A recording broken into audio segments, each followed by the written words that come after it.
بسم اللہ الرحمن الرحیم اعوذ باللہ من الشیطان الرجیم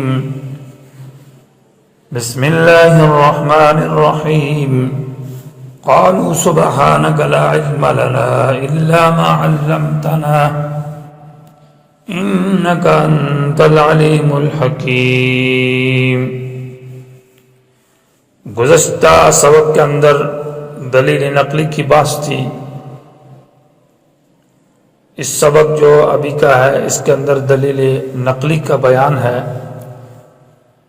دلیل نقلی اس دلیل کو کہا جاتا ہے کہ ایسے شخص سے مکرم معزز کا قول نقل کیا جائے جو کہ نفس الامر میں معزز ہو، مکرم ہو، یا عند الخصم مقابل کے ہاں وہ مسلم شخص ہو، یا ایسی کتاب مسلم کا حوالہ دیا جائے جس کو مقابل تسلیم کرے، یعنی آپ کا مد مقابل، اور لا یتوہم علیہ تعصب لجانب الباس، اس کے اوپر یہ تعصب یعنی طرفداری کا اور تعصب کا وہم نہ کیا جائے، یعنی ایسا شخص کے قول کو پیش کیا ہے کہ وہ طرفداری نہیں کرے گا بعض کی طرف۔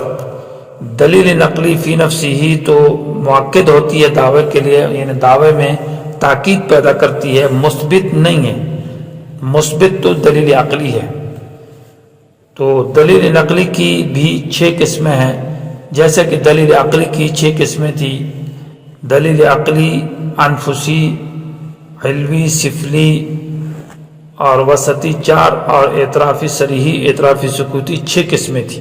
تو دلیل نقلی بھی 6 قسم پر ہے: نقل من الانبیاء، اور اسی طرح نقل من الملائکہ 2، نقل من عباد الصالحین 4 علماء سابقین، اور نقل من الجن جنات سے،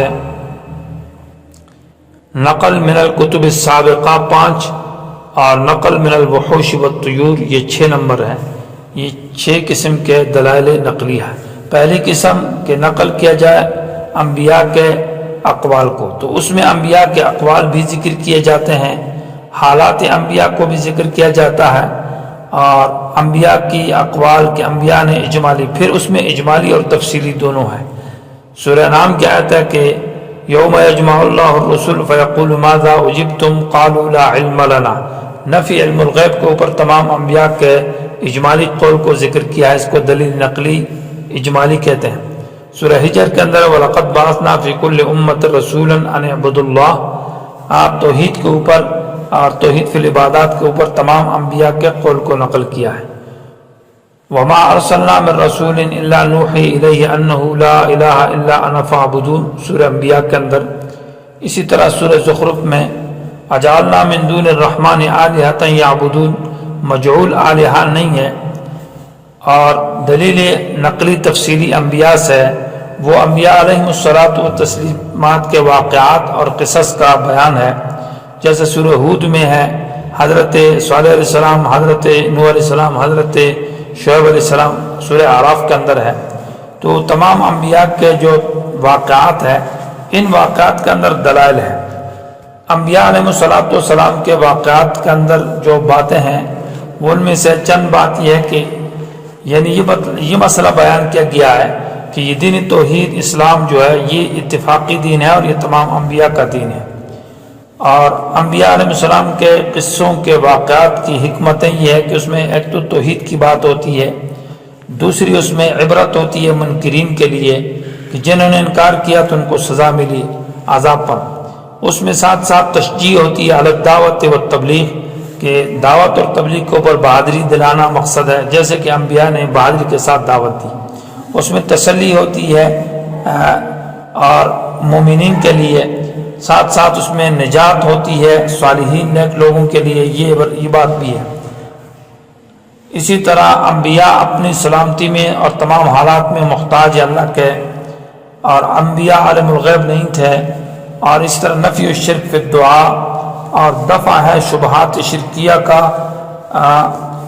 اسی طرح سورہ ہود کے اندر ان کا خلاصہ اور نچوڑ ذکر کیا، وَكُلًّا نَقُصُّ عَلَيْكَ مِنْ أَنبَاءِ الرُّسُلِ مَا نُثَبِّتُ بِهِ فُؤَادَكَ، کہ ہم آپ کو ان انبیاء کے واقعات سے آپ کو تسلی دیتے ہیں، تو داعی کے لیے ایک تسلی ہوتی ہے، اور بیان حق وجا الحق، کہ آپ کے اندر حق کا بیان ہوتا ہے، یعنی آپ کے پاس حق پہنچ جائے گا۔ اسی طرح واعظ ہوتا ہے، ذکر للمومنین، مومنین کے لیے یادداشت ان کے حالات اور واقعات، تو اس میں صبر اور استقامت کی دعوت دی جاتی ہے۔ دلیل نقلی کی دوسری قسم نقل من الملائکہ ہے، تو ملائکہ کے حالات اور اقوال کو ذکر کیا جاتا ہے۔ کبھی قرآن کہتا ہے کہ انبیاء فرشتے عالم الغیب نہیں ہیں، اور کبھی فرشتوں کا عجز بیان کیا جاتا ہے، وَمَا نَتَنَزَّلُ إِلَّا بِأَمْرِ رَبِّكَ، کہ فرشتے اپنی مرضی سے زمین پر نہیں آ سکتے، اللہ کے حکم کے پابند ہیں۔ اور کبھی فرشتوں کی عبدیت کا ذکر ہوتا ہے کہ وہ عباد ہیں، اللہ کے بندے ہیں، اور وہی کہ انبیاء کے اور اللہ کے درمیان میں واسطے ہیں وہی لانے کے۔ فرشتے طاعت کرتے ہیں، عصیان نافرمانی نہیں کرتے، شفیع قاری نہیں ہے، اور معمور ہے اور مبتلا ہے۔ آدم کو سجدہ کیا اور زمین میں حفاظت کے لیے آتے ہیں، ان کو اللہ تعالیٰ نے انسانوں کی حفاظت کے لیے مقرر کیا ہے۔ لہو معقبات من بین یدیہ کرامن کاتبین ہے، قبض ارواح کے اوپر ان کو مقرر کیا ہے، جہنم کے چوکیدار ہیں۔ یہ ان کے مختلف حالات ذکر کیے جاتے ہیں، اس کو دلیل نقلی من الملائکہ کہا جاتا ہے۔ تیسری قسم نقل من الاولیاء، یعنی پہلے امم سابقہ میں جو نیک لوگ گزرے ہیں ان سے دلیل برائے تسلی ہوتی ہے، یہ بھی اس بات نہیں ہے۔ اس میں دو عنوان ہیں، اہل کتاب سابقین جو پہلے گزر گئے، ان میں قرآن الذین آتینا یا الراسخون کا لفظ استعمال کرتا ہے، تو اس سے نیک علماء مراد ہوتے ہیں۔ جہاں اوتو کا لفظ استعمال ہو تو اس سے علماء سوء اور برے علماء مراد ہوتے ہیں۔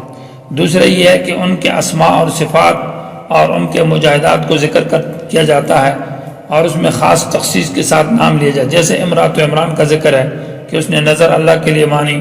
سحرہ موسیٰ علیہ السلام کے زمانے میں وہ جادوگر، ان کی استقامت اور ان کی بہادری کا ذکر۔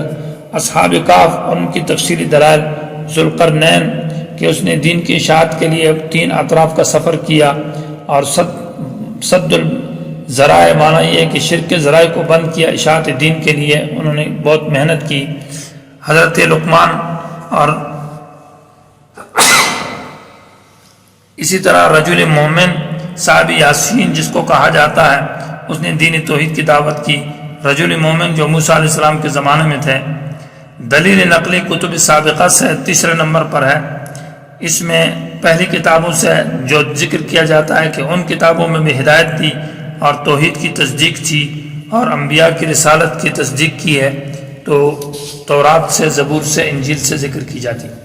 نمبر 5 یہ کہ نقل من الجنات، جن سے نقل کیا جاتا ہے، تو کبھی جنات کا عجز، اور وہ یہ کہا جاتا ہے کہ وہ عالم الغیب بھی نہیں تھے، اور اسی طرح ایمان جنات کی جو ذکر کیا کہ دعوت الی القرآن انہوں نے دی ہے، توحید کی دعوت دی ہے، سورہ احقاف کے اندر ہے۔ 6 نمبر پر نقل من الوحوش والطیور، یہ بہت کم ہے، حدود کا واقعہ ہے اور نمل کا واقعہ ہے۔ وقالت نملۃ یا ایھا النمل ادخلوا مساکنکم، سلیمان علیہ السلام کے بارے میں کہا ہے، تو ان کے احوال اور اقوال کو ذکر کیا جاتا ہے۔ آخر میں دلیل وحی ہے۔ دلیل وحی کا مطلب یہ ہے کہ اس بات کی نسبت اللہ تبارک و تعالیٰ کی طرف کی جاتی ہے کہ پیغمبر کہتا ہے کہ مجھے اللہ نے یہ حکم دیا ہے۔ اصل میں پہلے دلائل بھی تو وہ وحی تھے، لیکن اس بات میں یہ گویا کہ جیسے حدیث قدسی میں قال اللہ کا تھا، جیسے کہ وقال ربکم ادعونی استجب لکم، یا وقضى ربک الا تعبدوا الا ایاہ، یا وقال اللہ لا تتخذوا الہین اثنین انی امرت، اس طرح کے الفاظ اور عبارات جو ہے یہ دلیل وحی اس کو کہا جاتا ہے۔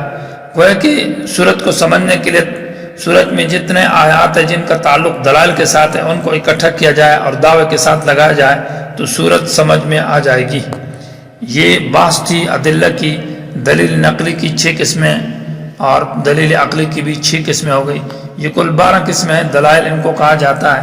تو آیات میں دیکھنا پڑتا ہے کہ کن آیات کے اندر دلیل ہے، دلیل عقلی ہے، وحی ہے، اور عقلی میں کون سی ہے، اور دلیل نقلی کون سی قسم ہے، تو اس طرح صورت آسانی کے ساتھ سمجھ میں آ جائے گی۔